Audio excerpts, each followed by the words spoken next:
बिस्मिल्लाहिर्रहमानिर्रहीम। अस्सलाम वालेकुम। इसारा नगर सलाम कबूल कीजिएगा। इसारा ने यूट्यूब चैनल और फेसबुक पेज पे आपको खुशामदीद कहता हूँ। हस्ब मामूल बहुत सारी दुआएं आपके लिए। आपसे दरख्वास्त है मेरे चैनल को ज़रूर सब्सक्राइब कीजिए और बेल आइकन को भी प्रेस कीजिए। वीडियो अच्छी लगे दोस्तों में भी शेयर कीजिएगा।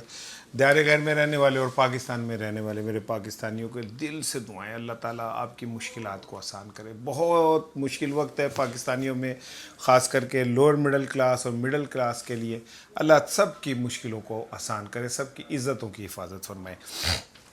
वैसे तो बात करने को तो मेरे पास दिलचस्प साइफ़र ही है। पूरे पाकिस्तान में साइफ़र हो रहा है और मेरा ख्याल है कि जो सहाफ़ी और जो सियासतदान ये कहते थे कि साइफ़र जाली है, झूठा, उन्हें तो मेरा ख्याल है वक्त निकाल के फ़ौत हो जाना चाहिए। और बहुत बड़े बड़े सहाफ़ी थे। मैं सलीम साफ़ी साहब की बहुत इज़्ज़त करता हूँ, वो बड़ा नाम है, जियो के ऊपर बैठ के प्रोग्राम करते हैं। पाकिस्तान में जो कि वो कद है ना लोगों का, वो इस बात से नहीं मापा जाता कि कौन क्या कह रहा है, ये देखा जाता है कि कौन किस बड़े चैनल के ऊपर बैठा हुआ है। वहाँ बैठ के जाहिर है उसकी रीच बड़ी है, ज़्यादा लोगों में नज़र आएगा, ज़्यादा लोगों में नज़र आएगा तो आप ज़्यादा लोगों के अंदर डिस्कस होंगे और आप पॉपुलर कहलाएंगे।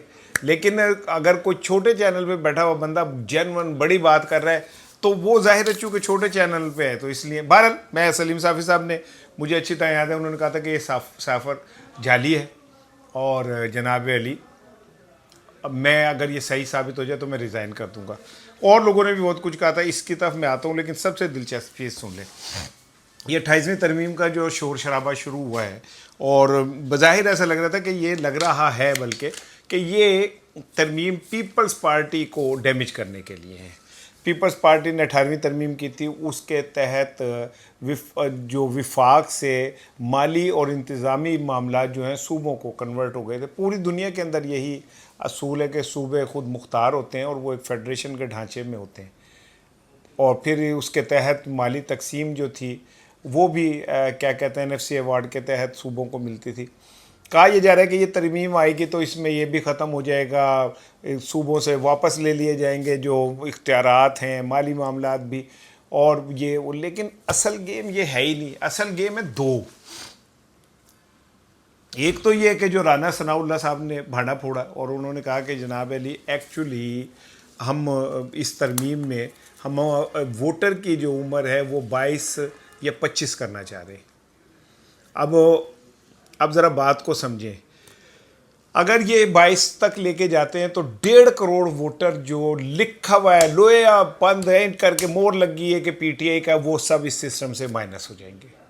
अगर ये 25 तक लेके जाते हैं तो इसका मतलब ये कि 2 करोड़ मजमूई तौर पे वोटर जो हैं वो गायब, और नून लीग का जो रास्ता है वो सीधा सीधा खुल जाएगा।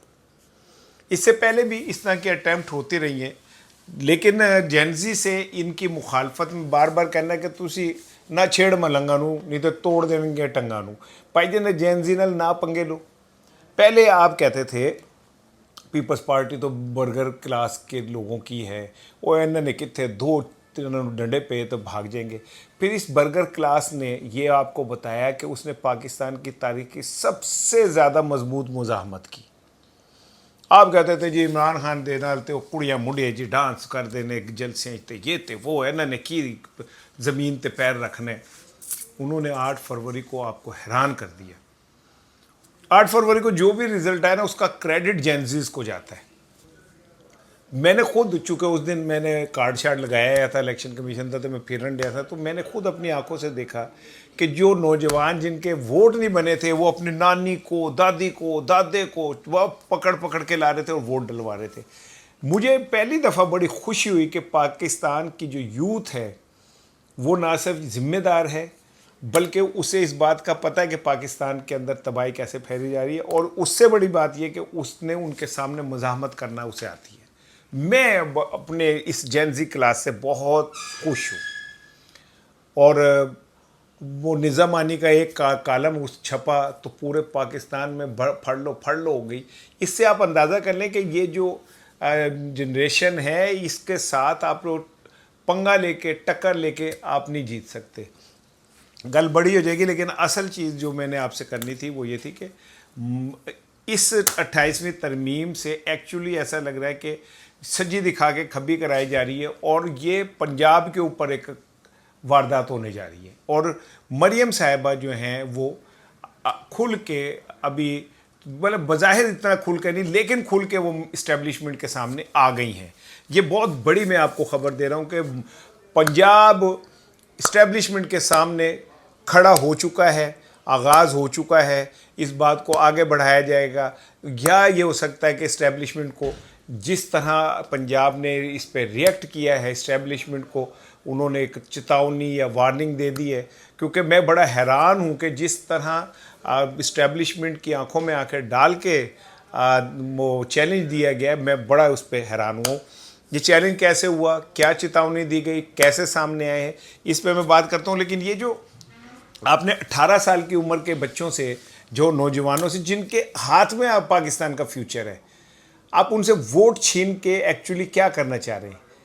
एक नस्ल आपसे नाराज़ हो चुकी है जिसने बेनज़ीर भुट्टो के दौर से आपके सामने खड़े हुए, और उसके बाद जब पीपल्स पार्टी बेनज़ीर भुट्टो की शहादत के बाद पीपल्स पार्टी जब ताकतवरों की पार्टी बनी तो वो वहाँ से नाराज़ होकर इमरान खान के साथ खड़े हो गए। वो नस्ल अभी तक कायम है, खड़ी हुई है अपनी जगह पे।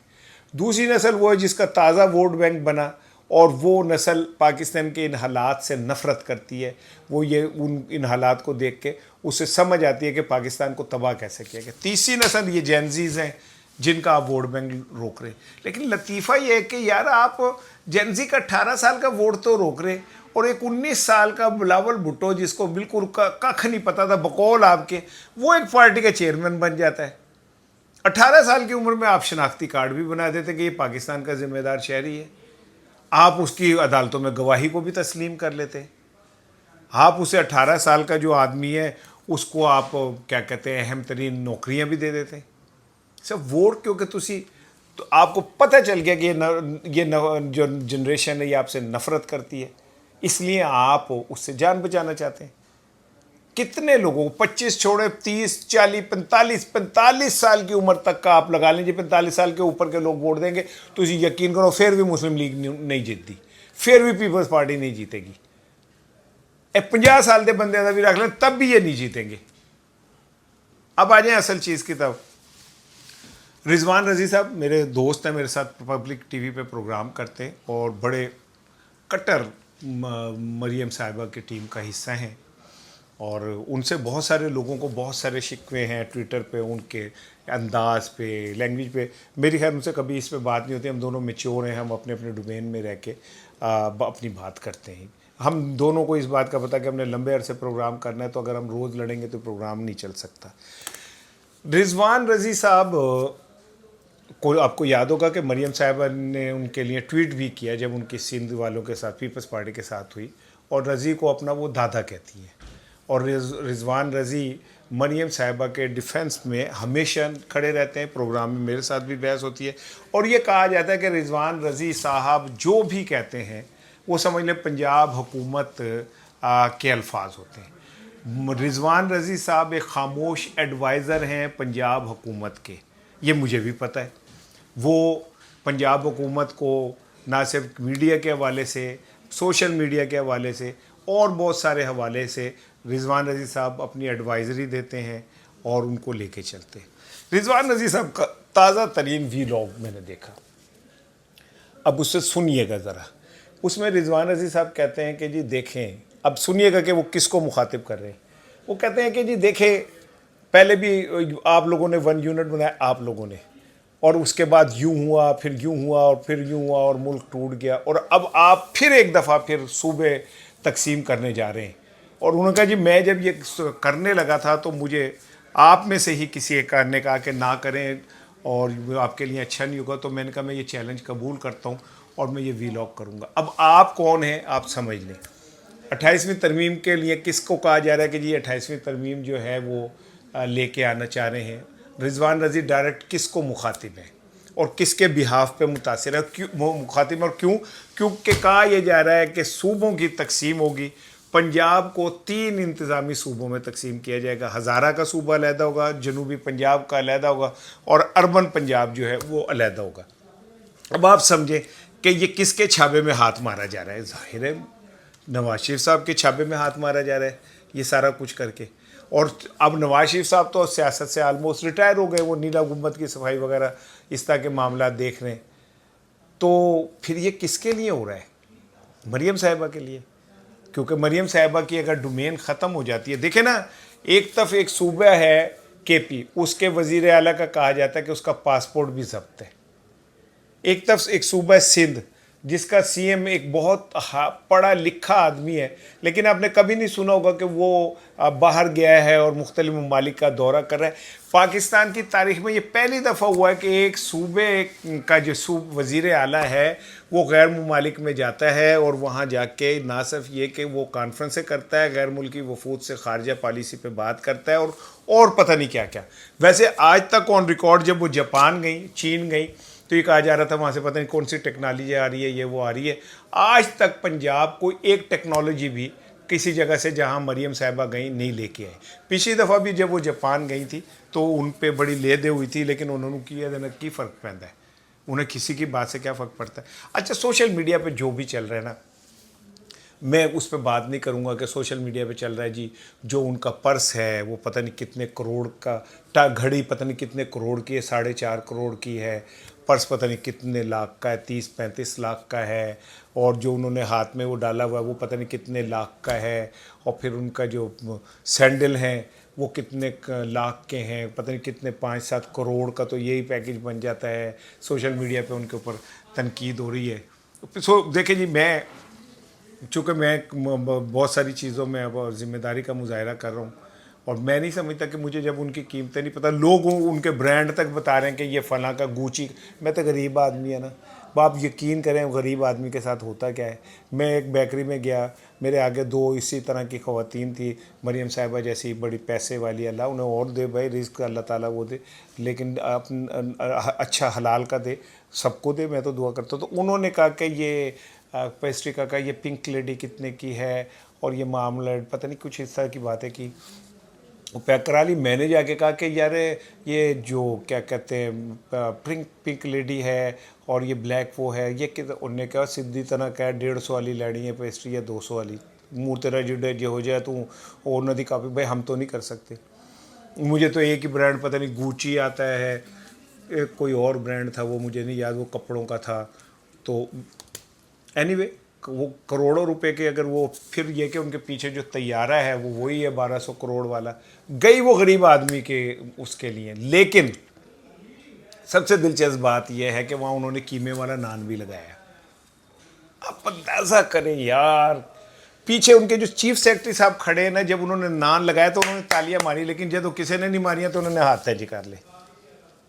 आप एक सूबा जो गुर्बत के अंदर जल भुन रहा है, बिजली के बिलों ने उस सूबे के लोगों की ज़िंदगी तबाह कर दी है, गैस ने ज़िंदगी तबाह कर दी है, उसकी जो हेड है वो अपने दोस्तों के साथ मेरे छोटी बहन अज़मा बुखारी के साथ और मरियम औरंगज़ेब साहिबा के साथ, तो उनकी तो ट्रांसफॉर्मेशन ही ऐसी माशाल्लाह हुई है, अल्लाह नज़र उन्हें बद से बचाए। तो वो बाको गई हुई है, अब बाको से लेके क्या आएंगी, ये मेरा सवाल है। ये जो करोड़ों रुपए लग गए आने जाने में, करोड़ों नहीं लखा लग गए उनके, इसमें पंजाब की हुकूमत को क्या मिला? 12 चले मैं वापस वहीं आता हूँ कि रिजवान रज़ी ने तो डायरेक्ट एक चैलेंज दे दिया इस्टेब्लिशमेंट को, और जाहिर है रिजवान रज़ी जब बोल रहे हैं तो उसके पीछे पंजाब हुकूमत बोल रही है, और जब वो इतना बड़ा चैलेंज दे रहे तो वो एवं तो अक्खा बंद करके तो नहीं देता होना ना। रिजवान रज़ी बहुत समझदार आदमी है, उन्होंने सोचा होगा, सोचने के बाद उन्होंने जब ये कहा कि जी मुझे चैलेंज दिया गया तो मैं अब बोल रहा हूँ, तो उन्होंने तो इस्टेब्लिशमेंट की आंखों में आंखें डाल के कुछ बात कह दी, और पंजाब ने उनको पहले तौर पे आगे किया है ताकि वो ये बात करें। अब इसका क्या रिजल्ट निकलता है या तो वक्त ही दसेगा। साइफर में पाकिस्तान में अगर इखलाक नामी कोई चीज़ होती तो आज साइफर के बाद जनरल बाजवा के ऊपर मुकदमा दर्ज हो जाना चाहिए था, उन्हें कटहरे में लाया जाना चाहिए था। तो कहते हैं उनकी हालत ठीक नहीं है, अल्लाह उन्हें सेहत दे, तंदुरुस्ती दे, हमारी दुआएं उनके साथ है भाई, किसी के साथ भी ऐसी तो भाई सारे हम तो यही कहते हैं, तू तो सरमाया है हस्ती है तेरा जिक्र ही क्या। हम तो दुश्मन को भी ये दोस्त दुआ देते हैं। हमें क्या, अल्लाह अल्लाह खुद ही फैसला करने वाला है। अल्लाह बुरों के साथ कभी अच्छा नहीं करेगा और अच्छों के साथ कभी बुरा नहीं करेगा। लेकिन ये साइफ़र आने के बाद मरियम साहिबा कहती थी, देखे उन्होंने ये कह दिया अब दुनिया से कोई भी मुल्क हमें साइफ़र नहीं भेजेगा। उन्होंने यही नहीं पता कि साइफ़र मुल्क नहीं भेजते भाई, आपका सफ़ीर कैसे भेजता है। फिर इसमें जो सबसे इम्पोर्टेंट बात है, मेरे भाइयों और मेरे बहनों, ज़रा नेड़े नेड़े आओ तो ज़रा गल नूं समझो, करीब करीब आए और मेरी बात समझें, बड़ी इंपॉर्टेंट है। मैं हर पंजाबी का ट्रांसलेशन उर्दू में करता हूँ ताकि मेरे उर्दू बोलने वाले जो हैं वो ये ना कहें कि मैं ये क्या बोले जा रहा हूँ। भाईजान, जो ये ड्रॉप साइट है उसने कहा है कि ये जो हमें साइफ़र मिला है, ये साइफ़र हमें वज़ीर आज़म हाउस के ज़राए से नहीं मिला। उनका दावा है, जिस पर मुझे यकीन नहीं है, कि ये साइफ़र तो हमें अस्करी ज़राए से मिला है। मैं नहीं मानता इस बात को कि कोई अस्करी ज़राए से ये साइफ़र जो है वो करेगा। अब यहाँ से अगर मैं इस बात को मान लूँ तो फिर मेरे जहन में एक बात पैदा होती है कि कहीं ऐसा तो नहीं कि इस्टेब्लिशमेंट अभी नाअहलों से जान छुड़ाना चाह रही हो और वो भी तंग आ गई और उसे पता चल गया हो कि इनका मलबा अब हम उठा उठा के हमारे कंधे थक गए। रिजीम चेंज के बाद हम जिनको लेके आए थे नौटंकी के, वो तो उन्होंने तो पाकिस्तान को मज़ीद तबाही का शिकार कर दिया। इमरान खान के दौर में गुर्बत थी, लेकिन इमरान खान के दौर में बेबरकती नहीं थी।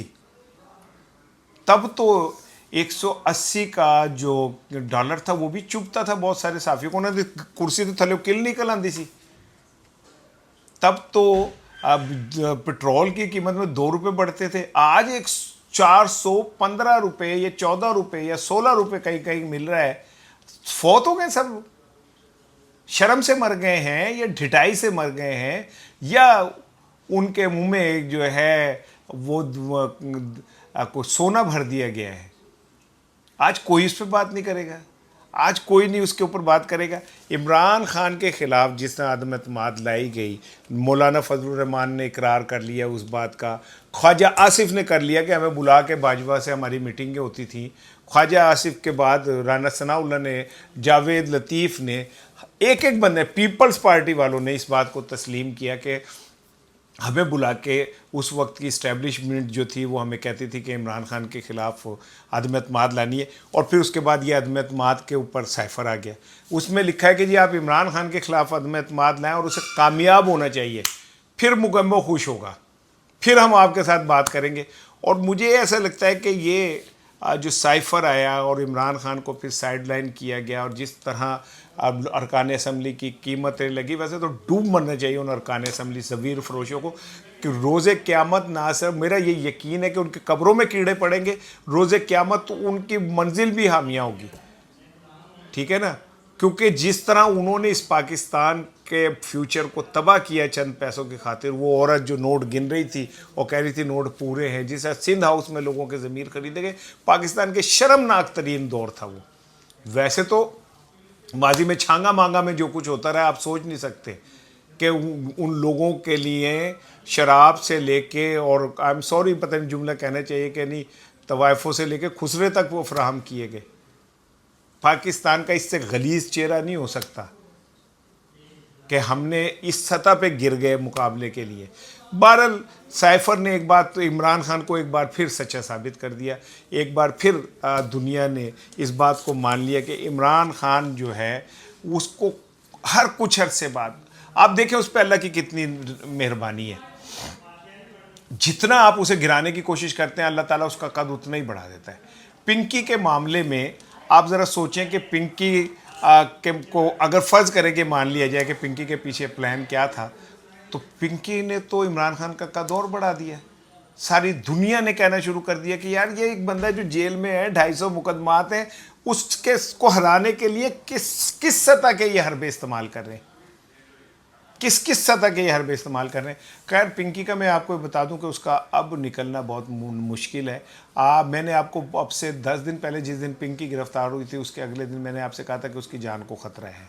आज इस पे जंग के अंदर अगर आप अखबार उठाएं तो आप देखेंगे कि उस पर जंग में स्टोरी है कि उसके लिए स्पेशल हिफाजती इंतजाम किए गए क्योंकि उसकी जान को ख़तरा, क्योंकि पिंकी के पास इतना कुछ है कहने को कि इससे पाकिस्तान के अशराफिया के चेहरे बिल्कुल नंगे हो जाएंगे। और कहा यह जा रहा है कि अगर पीपल्स पार्टी यदि बात भी ना मननी तो फिर वो भी सामने आने लगे हैं।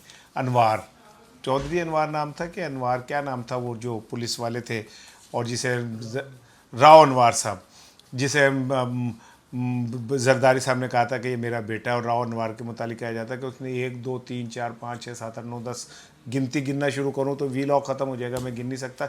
इतने बंदे इनकाउंटर में मारे, और किसके कहने पे मारे और कहाँ कहाँ मारे, ये बहुत खौफनाक दास्तान है।